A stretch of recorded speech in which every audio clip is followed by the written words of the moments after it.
अस्सलाम वालेकुम। First year हम लोगों ने पहले जो है दुनिया की कहानी पढ़ ली, उसके दुनिया के बारे में समझा कि ये दुनिया कैसे कायम हुई थी और किस तरह इंसान के इर्तिका का अमल शुरू हुआ था।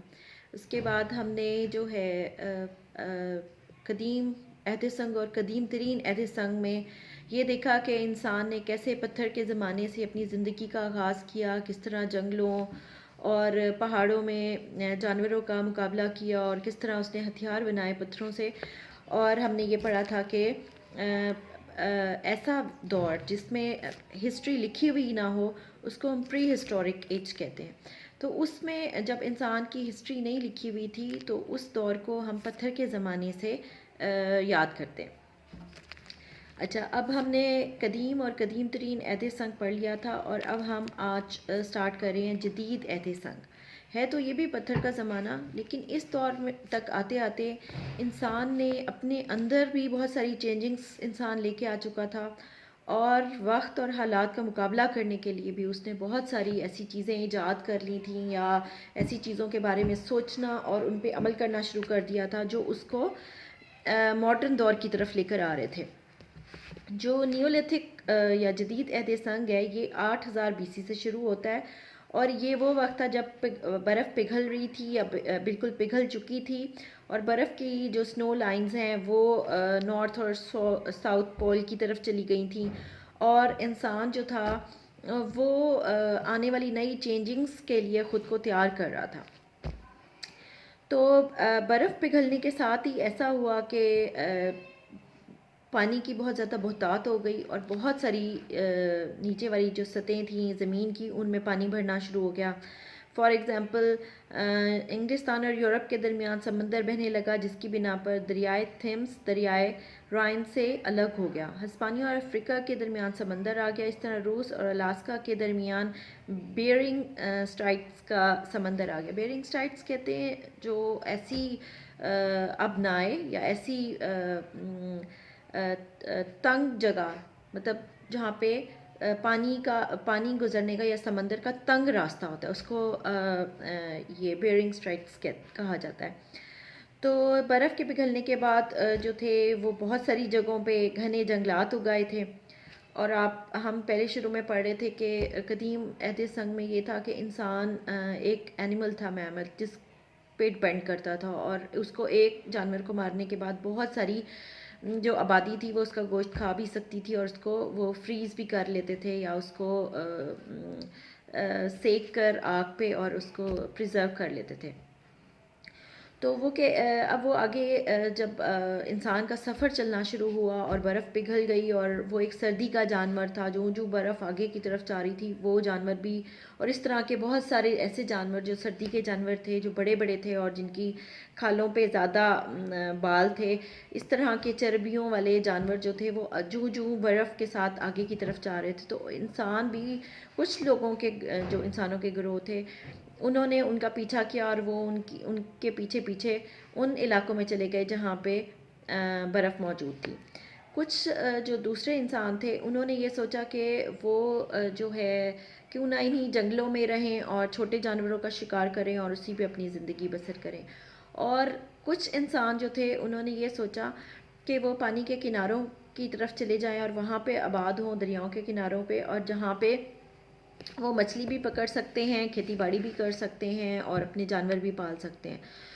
तो वहाँ पे उन्होंने ये किया कि अपनी झोंपड़ियाँ और अपने घर वगैरह जो थे वो मशहूर और बड़े दरियाओं के किनारों पे उन्होंने आबाद होना शुरू कर दिया और वहाँ पर उन्होंने जो है मुख्तलिफ़ किस्म के ऐसे हथियार बनाने शुरू कर दिए जो मछलियों को पकड़ने के लिए काम आते थे। मसलन कांटा उन्होंने मछली को पकड़ने के लिए बनाया। इसके अलावा जो है डीप दरियाओं में या डीप वाटर्स में जाने के लिए उन्होंने कश्ती और चप्पू का इस्तेमाल किया। और इसके अलावा उन्होंने कुछ इस किस्म के हथियार बनाए जो वी की शक्ल के थे और दरमियान दरमियान में उनके दंदाने टाइप लगे हुए थे, यानी कि स्पाइक्स बनाए हुए थे उन्होंने, कि वो ऐसे करके पीछे लकड़ी बांध के और ऐसे मारते थे और उसके दरमियान में जो है वो मछली फंस जाती थी और मछली का शिकार करना आसान हो जाता था। तो माइक्रोलिथ टाइप हथियार जो थे इन्होंने बनाना शुरू कर दिए थे। इसके अलावा इन्होंने शिकार करने में कुत्तों की भी मदद हासिल कर ली थी। कुत्ते असल में जो थे उस ज़माने में भेड़िए थे, और भेड़िए के बच्चों को उन्होंने पालने के बाद उनको अपने साथ रखना शुरू कर दिया, जो कि उनकी मवेशियों की भी बाकी जानवरों से हिफाजत करते थे और उनके वफादार जानवर बन चुके थे। और इंसान जो था वो जो बेजन्स और मैमथ का शिकारी था, और उससे एक बहुत बड़ा खला पैदा हो चुका था इन लोगों के यहाँ गोश्त का। तो उसके लिए इंसान ने काश्तकारी का आगाज़ किया। काश्तकारी जो है इस दौर के इंसान का सबसे बड़ा कारनामा काउंट किया जाता है। अगर क्वेश्चन आ जाता है कि नियोलिथिक दौर में इंसान का सबसे बड़ा कारनामा क्या था, तो इंसान का सबसे बड़ा कारनामा काश्तकारी था। और इसके काश्तकारी के दूरस जो थे वो नताइज निकले। पैलियोलिथिक दौर में जब मर्द शिकार पर चले जाते थे तो औरतें इकट्ठी रहकर बच्चों का भी ध्यान रखती थीं और मुख्तलिफ पौधों और प्लांट्स को और मुख्तलिफ दरख्तों वगैरह को वो देखती थी और उनसे तजर्बात हासिल करती थी। तो इसी दौरान औरतों ने अनाज जो है उसके बारे में भी दरियाफ्त किया कि ये किस किस्म का पौधा है, ये कब उगता है, कब इसको काटा जाता है और इसके दानों को पीस कर आटा बनाया जाता है। तो इसी तरह औरतों के मुशाहिदात से फ़ायदा उठाते हुए इंसान जो है वो काश्तकारी की तरफ आया और उन्होंने काश्तकारी शुरू कर दी। इसके साथ ही भेड़ बकरियां गाय पालना शुरू कर दी, शहद की मक्खी से शहद हासिल करना शुरू कर दिया। और काश्तकारी की वजह से जो है वो उनकी गोश्त की ज़रूरियात भी पूरी हो गई। जानवर पालने के साथ मुर्गियाँ और मुख्तलिफ पालतू जानवर पालने के साथ ही उनकी गोश्त की ज़रूरियात भी पूरी हो गई। दूध मक्खन भी उनको हासिल होना शुरू हो गया और खेती बाड़ी से जो है वो अनाज भी हासिल करना शुरू हो गया, जिसकी वजह से इन्होंने गेहूँ और जौ के जंगली पौधों को उगाना शुरू कर दिया, जिसकी वजह से इन खेतों की वजह से जो है वो अपने मवेशियों को भी अच्छे तरीके से खिला पिला और पाल सकते थे। ज़राअत 8000 बीसी में फ़लस्तीन और ईरान में शुरू हुई थी, यानी कि ये दो कंट्रीज़ हैं फ़लस्तीन और ईरान, जहाँ पे वो कहते हैं कि 8000 बीसी में काश्तकारी का यानी ज़राअत का आगाज़ किया गया था, और 5000 बीसी में यूनान और इसके आसपास के इलाकों में भी ये की जाने लगी। यूरोप में दूसरी 2 या 3000 साल के बाद, और इस वक्त चीन में भी आई।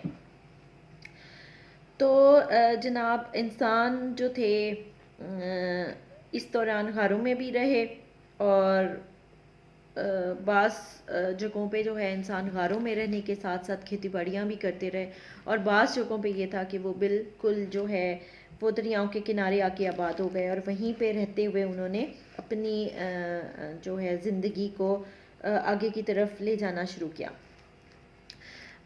अच्छा, अब जैसे ही काश्तकारी शुरू हुई, इंसान को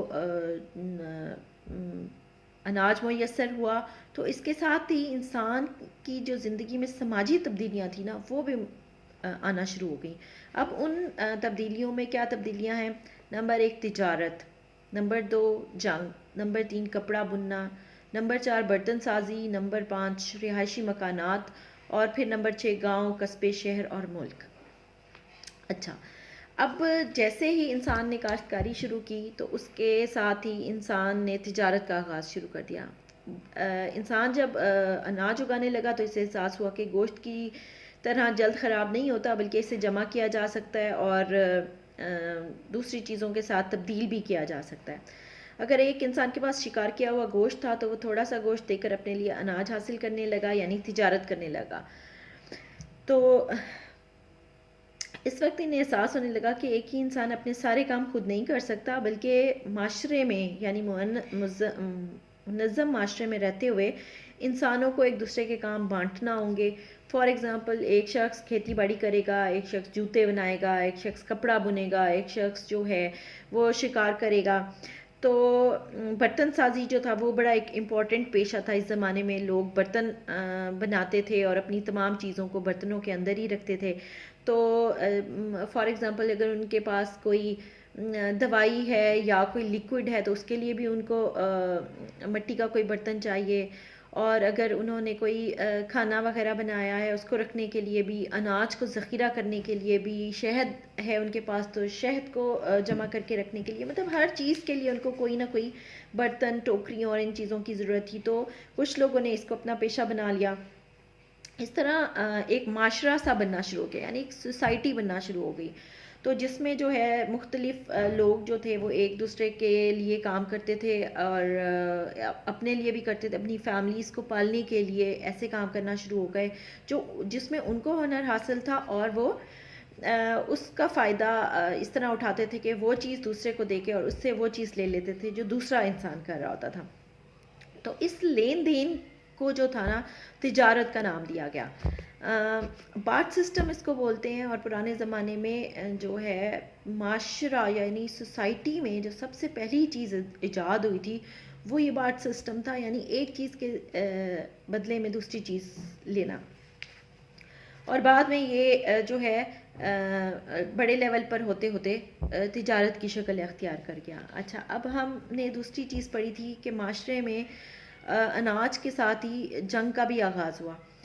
तो जब ये लेन देन का सिलसिला अनाज उगाने की वजह से हुआ, तो इस लेन देन के साथ ही इंसान के अंदर लालच भी बढ़ गई, मादा परस्तगी भी बढ़ गई।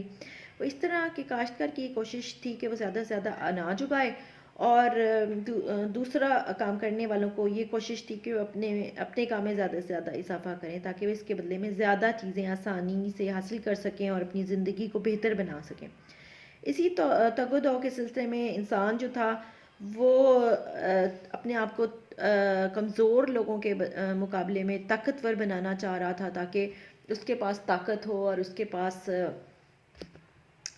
जो है ऐसी क़ुव्वत हो कि वो दूसरे को दबा सके और अपना ज़्यादा से ज़्यादा फ़ायदा उठा सके। तो इसी तरह जो था वो एक इनफरादी सोच से जो थी वो इज्तमाही सोच बनी, यानी मुख्तलिफ़ कबीलों के अंदर ये सोच आना शुरू हो गई। जैसे कुछ छोटे कबीले थे और वो ज़्यादा मेहनती थे, वो ज़्यादा अनाज उगा रहे थे या ज़्यादा जानवर पाल रहे थे, उसके मुकाबले में जो बड़े कबाइल थे तो वो ताकत में तो ज़्यादा थे लेकिन उनके वसाइल इतने ज़्यादा नहीं थे। तो उसके लिए उन्होंने ये हल निकाला कि क्यों ना हम ताकत में या इंसानी ताकत में ज़्यादा हैं तो हम जाके छोटे कबीलों के ऊपर हमला आवर हों और उनकी चीज़ों को जो है अपने कब्ज़े में कर लें। और इसके साथ ही जो है वो जंग का आगाज़ शुरू हुआ, और जंग के आगाज़ के साथ ही जो है वो ये होना शुरू हुआ कि जब बड़े कबीलों ने छोटे कबीलों पर हमला किया तो उन्होंने क्या किया कि उनके मर्दों को मार डाला, औरतों और बच्चों को अपना ग़ुलाम बना लिया, और उनकी जितनी भी चीज़ें थीं और जितनी भी जो उनके सामान थे या उनके के कब्ज़े में जो चीज़ें थीं, मवेशी हो गए और खाने पीने के अजनास हो गई या जो भी उस इलाके के लोगों की कोई ख़ास हुनरमंदी होगी, वो उस पर काबिज़ होना शुरू हो गए। तो इस चीज़ को सामने रखते हुए फिर ये हुआ कि इंसानों ने जो है वो अपने कबाइल के अंदर कुछ लोगों को जो है वो सिपागरी की जो है सलाहियतें हासिल करने के लिए वक्फ कर दिया। यानी कुछ लोगों का ये काम हो गया कि इन्होंने तलवारबाजी करनी है, हथियार बनाने हैं, और जो है इस तरह के हथियार बनाने हैं जो उनको महफूज रख सकें, और उन हथियारों को इस्तेमाल किस तरह करना है। तो इस तरह फ़ौज बनने का जो है वो आगाज़ हुआ ताकि उनकी जानो माल की हिफाजत हो सके, और इस हिफाजत के बदले में वो माशरा इस फ़ौज को ज़रूरियात ज़िंदगी फ़राहम करने लगा। ठीक है, अब जो फ़ौजी हैं जिन्होंने सारा वक्त लड़ना है या इसी तरफ लगे रहना है, वो बाकी काम तो नहीं कर सकते थे। तो इसके मुकाबले में उनको जो है वो मुख्तलिफ़ चीज़ें दी जाती थीं, और वो ताकतवर जो लोग थे, ऊंचे लंबे कदों के या वैसे ही बॉडी वाइज स्ट्रॉन्ग लोग, तो उनको फिर वो हथियारों से लैस करके उनको सिपागरी की तरबियत के लिए वक्फ कर दिया जाता था, और उनकी ज़रूरियात ज़िंदगी पूरी करने के लिए उनको जो है तमाम चीज़ें उनका कबीला फ़राहम करता था, मुख्तलिफ़ लोग उनको चीज़ें देते थे। अच्छा, इसी तरह फिर काश्तकारी के आगाज़ से इंसान ने किस्म किस्म के बूटे उगाए, जिनमें से एक पौधा जो था वो रुई का था, कपास का था। तो कपास का जो पौधा था उससे इंसान ने देखा कि उसके लंबे लंबे रेशे हैं, अगर इन रेशों को मिला मिला के जोड़ जोड़ के एक लंबा सा धागा बना दिया जाए और फिर इस धागे को जोड़ जोड़ के कपड़ा बुना जाए तो इंसान की वो ज़रूरत पूरी हो सकती है। जैसे कि वो पहले बहुत ज़्यादा शिकार खेलते थे और शिकार के लंबे बालों से वो कपड़ा बुनते थे या खाल से अपने आप को ढांप लेते थे, सर्दी से खुद को बचाते थे। तो इसके मुकाबले में इनको एक ऐसा पौधा मैसर आ गया जिससे वो धागा बनाने और कपड़ा बुनना शुरू हो गए थे। इंसान को कपड़ा बुनना सीखने के लिए कई हज़ार साल लगे, लेकिन नियोलिथिक दौर ख़त्म होने से पहले इंसान ने कपड़ा बुनना शुरू कर दिया था। अच्छा, फिर एक अहम तरीन पेशा जो मैंने पहले भी जिक्र किया है कि वो बहुत इम्पोर्टेंट पेशा था, वो था बर्तन साजी। अब अनाज उगाने के बाद जब इंसान को एहसास हुआ कि ये ख़राब नहीं होता तो फिर इसे तिजारत करने के शौक़ में ज़्यादा से ज़्यादा अनाज जमा करने की जस्तजू पैदा हो गई। अनाज जब ज़्यादा जमा हुआ तो अब वो रखें उसको कहा, तो उसके लिए कोई तसल्ली बख्श चीज़ नहीं थी। तो कभी वो जो है नरम दरख्तों की शाखों को बुनते थे, तो कभी उन टोकरियों में रखते थे। फिर टोकरियाँ जो हैं वो कुछ अरसा गुजरता था तो वो लकड़ियाँ टूट जाती थी और अनाज ज़ाया होने लग पड़ता था। फिर उन टोकरियों को उन्होंने ये किया कि मुरम्मत करने के लिए ये तरीका सोचा कि उस पर मट्टी के लेप चढ़ा दिए जाएँ। तो इसी तरह जब मट्टी के लेप चढ़ाए गए तो कुछ अर्सा तक तो वो लेप कारामद रहा, लेकिन उसके बाद वो भी फटना शुरू हो गया, वो टूट जाता था।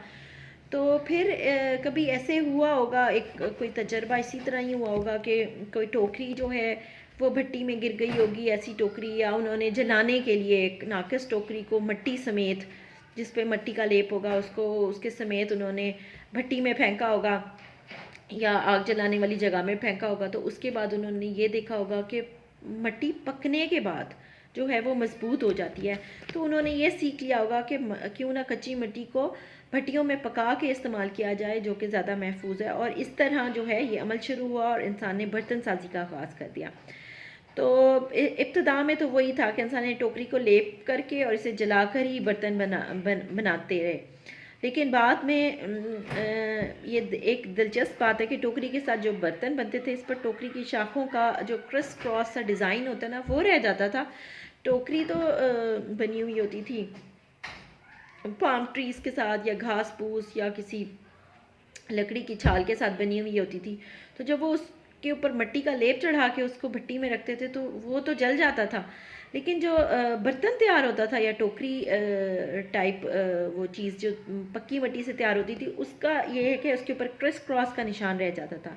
बाद में इंसानों ने ये सीख लिया कि इसको जो है ज़रूरी नहीं कि टोकरी के साथ ही बनाएं, मुख्तलिफ शेप्स के साथ वो बर्तन बनाना शुरू हो गए।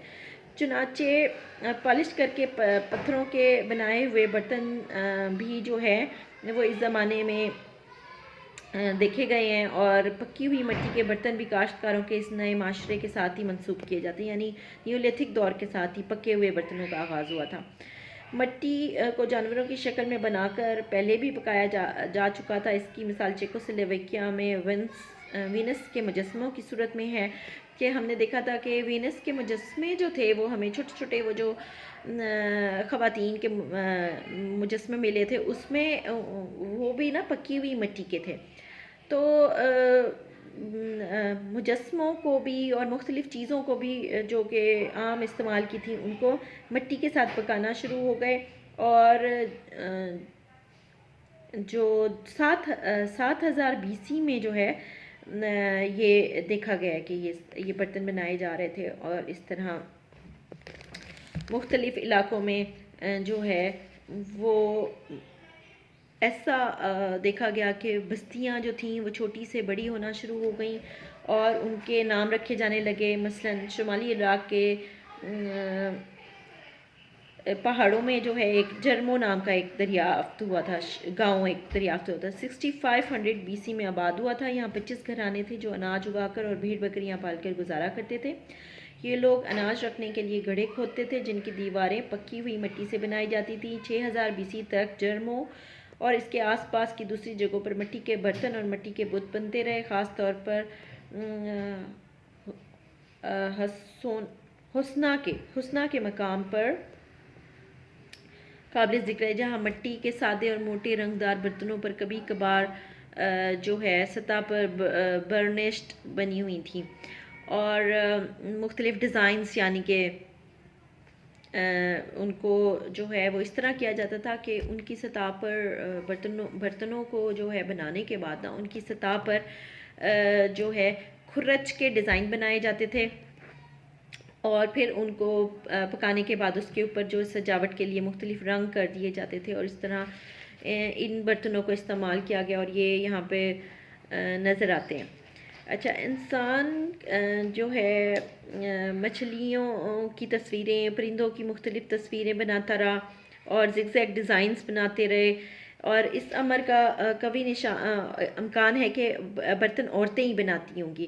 पहले तो मिट्टी को जो है रस्सी की शक्ल में गोलाई में लपेट कर और उसको जो है हाथ से वाज़े किया जाता था और फिर छोटी छोटी भट्टियों में पकाया जाता था। लेकिन पेज नंबर 81 के ऊपर फर्स्ट सेकंड थर्ड पैराग्राफ जो है ये बहुत इम्पॉर्टेंट है।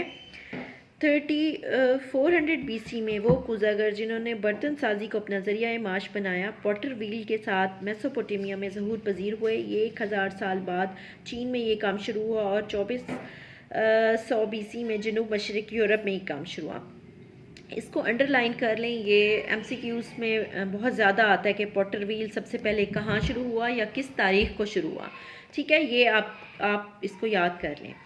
अच्छा, फिर आगे उन्होंने कहा है कि न्यूलिथिक में सबसे बेहतरीन पॉटरी जो थी वो 5000 BC में 5000 BC से लेकर 4000 BC तक जनूबी ईरान के शहर सोसा में बनाई गई। ठीक है, ये भी एक इम्पॉर्टेंट, इसको अंडरलाइन रखिएगा। इस पॉटरी से इस जगह की तकनीकी महारत का अंदाज़ा होता है। यहाँ बनते हुए बर्तन हैरानकुन हद तक नाजुक और पतले हैं और इनमें सजावट के तौर पर सलहौटी में बनी हुई तस्वीर बाद में आने वाली इंसानी तरक्की के पेश खैमा थी। सलहौटी के बारे में मैंने आपको बताया है कि हमने बहुत दफ़ा ये लफ्ज़ पढ़ा है। सलहौटी पेंटिंग्स वो थी, वो तस्वीर थी कि अगर बैकग्राउंड लाइट है तो उसके ऊपर डार्क कलर से तस्वीर बनाई जाती थी और अगर बैकग्राउंड डार्क है तो उसके आगे लाइट कलर से तस्वीर बनाई जाती थी। तो इसी तरह ये सलहौटी वर्क जो था वो बर्तनों के ऊपर भी बनाया गया। वो किस तरह, ये हम सलहौटी वर्क अभी भी देखते हैं। आप अगर कुम्हार के पास जाएँ, मुख्तलिफ़ बर्तन देखें तो मुख्तलिफ़ परातें, मुख्तलिफ़ किस्म की जो है बाउल्स टाइप चीज़ें या इवन दैट पॉट्स वगैरह मुख्तलिफ, उनके ऊपर ये होता है कि उन्होंने ब्लैक कलर से जो है वो तस्वीरें बनाई हुई होती हैं। ज़िगज़ैग डिज़ाइंस होते हैं, उड़ते हुए बर्ड्स होते हैं या मुख्तलिफ शेप्स जो होती हैं, मोटिव्स जो होते हैं वो उन बर्तनों के ऊपर नज़र आते हैं। That is called silhouette. तो ये वो इंसान की पहली पेंटिंग थी कि वो लाइट बैकग्राउंड के ऊपर डार्क से और डार्क के ऊपर लाइट से जो है ये बनाता था। तो पॉटर व्हील से ये होना शुरू हुआ कि व्हील के ऊपर जब मिट्टी को रख के और उसको घुमाया जाता था तो वो फ़ौरन ही बर्तन खूबसूरत शक्लों और नफासत के साथ सामने आना शुरू हो जाते थे और फिर उसको जो है क्या कहते हैं भट्टियों में पका लिया जाता था और उसके बाद जो है उनके ऊपर वो मुख्तलिफ़ डिज़ाइंस से पेंटिंग बनाते थे। इन लोगों ने हर इंसान और जानवरों की शक्ल को सीधी या गोल लाइनों में ढालकर सादा डिज़ाइन की सूरत में पेश किया। अच्छा, किसी कुदरती चीज़ को सादा बनाकर डिज़ाइन की सूरत में ढालने को स्टाइलाइज्ड करना कहते हैं। ठीक है, कैसे किसी चीज़ को जब आप लाइट सी शक्ल देते हैं, जैसे उड़ते हुए बर्ड को आप ट्री की शेप में बनाते हो या जो है आम तौर पे जो है सांप बने हुए होते हैं या एनिमल्स बनाए होते हैं, छोटा सा मोटा सा पेट बना के 4 टांगे बना के और सर जानवर की शेप का बना दिया जाए या किसी भी शेप को आसान तरीन शक्ल में जब बनाया जाता है उसको स्टाइलाइज्ड करना कहते हैं। तो ये जो सारी पॉटरी इन बर्तनों के ऊपर इन पॉट्स के ऊपर जो भी डिज़ाइनिंग की गई या सलहौटी पेंटिंग्स बनाई गई तो उनको जो है वो हम कुदरती चीज़ों को स्टाइलाइज करके बनता हुआ देखते हैं और फिर बाद में इन्हीं स्टाइलाइज्ड डिज़ाइंस के साथ ही लिखाई का भी आगाज़ हुआ। सोसा के बर्तन भी वो कहते हैं कि लिखाई का पेश खैमा थे क्योंकि इसमें वाज़े तौर पर इंसान, जानवर और परिंदों को चंद मतवाजी लाइन लगाकर बहुत महारत से दिखाया गया था। हम सोसा में बनाए हुए एक बर्तन का ख़ास तौर पर तफसीली जायज़ा लेते हैं ताकि इन बर्तनों को खुसूसियात वाज़े हो सकें। अच्छा, अभी एक बर्तन के बारे में मिसाल दे रहे हैं। पेज नंबर 82 के ऊपर एक पॉट बना हुआ है। तो इस तस्वीर के साथ लिखा हुआ है 3500 BC में शहर सोसा में बनाया गया बर्तन जिसमें जानवरों और परिंदों की अशकाल को सादा बनाकर डिज़ाइन की सूरत में बनाया गया। अब वो कहते हैं कि इस बर्तन में सबसे ऊपर फ्लेमिंगो परिंदों की कतारें बनाई गई हैं। सिर्फ मतवाजी लाइन लगाकर इन परिंदों की गर्दन और टांगें ज़ाहिर की गई हैं और तिरछी लाइनों से चूंच और जिस्म बनाया है। इसके नीचे कुत्ते बनाए गए हैं, इनके जिस्म लंबे किए हुए हैं। माहिरीन का ख्याल है इन कुत्तों की तस्वीरों में इनके धड़ों को दानिस्ता तौर पर लंबा किया गया है, यानी डिज़ाइन देने के लिए उनको, ताकि इनके तेज़ भागने का एहसास दिलाया जा सके। इसके नीचे हिरन यानी आइबेक्स बनाया गया, जिसका जिस्म 2 तकोनों को जोड़कर बनाया गया और सींग खूब बड़े और 2 दायरों की सूरत में बनाए गए हैं। इस तरह के अलामती तस्वीरों से लिखाई का आगाज़ हुआ और बहुत देर तक इंसानों ने अलामती तस्वीरों ही से लिखाई जारी रखी। इससे कई हज़ार साल बाद रोमन लोगों ने चीज़ों की अलामत की बजाय आवाज़ की अलामत तश्कील दी और यही तरीका आज भी राइज है, जिसको फोनिक्स कहते हैं, यानी कि ए ब बी इस तरह। तो शुरू के इंसान ने जो है लिखाई का अंदाज़ इस तरह शुरू किया कि परिंदों, जानवरों, इंसानों को स्टाइलाइज शेप में बनाया, फिर उनको और ज़्यादा स्टाइलाइज करके लफ्ज़ों की शक्ल दी और बाद में जो है उन लफ्ज़ों को, फोनिक्स को आवाज़ें दे के और उन्होंने वाज़े किया और इस तरह फिर लफ्ज़ों को जोड़ जोड़ के जो है वो इंसान की बोलचाल का आगाज़ हुआ और इस तरह राइटिंग्स का। सोसा के बर्तनों की ख़ास बात यह भी कि इन तस्वीरों में इंसान ने पहली बार बॉर्डर लगाकर तस्वीरों को फ्रेम किया, जैसे कि तस्वीर में दिए गए वैस में हिरन के गिर्द स्याह मोटी लाइनें लगाकर बॉर्डर बनाए गए। इससे पहले गारों में जो तस्वीर बनाई थी, इनके गिर्द बॉर्डर नहीं बनाया जाता था, इनकी हदूद का तयन नहीं होता था। ठीक है, अगर इस स्पॉट को देखें तो आपको बड़ी अच्छी तरह समझ आ जाएगा कि कैसे फ्लेमिंगो बर्ड्स बनाए हैं, फिर भागते हुए कुत्ते बनाए गए हैं, साथ साथ ज्योमेट्रिकल डिज़ाइंस या लाइंस चल रही हैं और सबसे आखिर में उन्होंने आइबेक्स बनाया हुआ है, जिसके लंबे लंबे बड़े बड़े सींग हैं और दरमियान में जो है एक पत्ते का डिज़ाइन भी जो है स्टाइलाइज शक्ल में नज़र आता है। अच्छा, अब ये तो इसका सारा इंट्रोडक्शन था, मैंने आपको इसका इंट्रोडक्शन दे दिया है।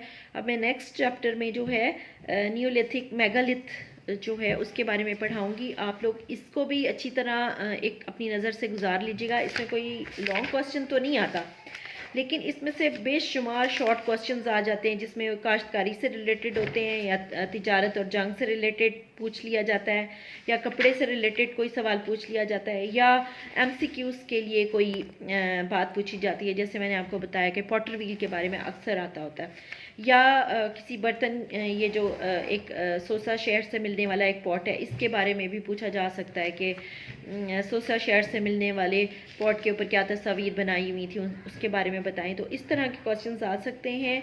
इसको आप लोगों ने पूरे के पूरे को रट्टा मार के याद नहीं करना, बस इन चीज़ों को अपने जहन में रखना है। और जो नेक्स्ट टॉपिक मैं पढ़ाऊँगी वो बहुत इंपॉर्टेंट है, नियोलिथिक मेगालिथ। ये लॉन्ग क्वेश्चंस में अक्सर आता है और ये एक इम्पॉर्टेंट क्वेश्चन है, ये हम जो है नेक्स्ट चैप्टर में फिर पढ़ेंगे। और इसको आप लोग पहले भी रीडिंग कर लीजिएगा, बाद में जो है जब मैं लेक्चर दूँ ताकि आपको समझ आ रहा हो। Thank you.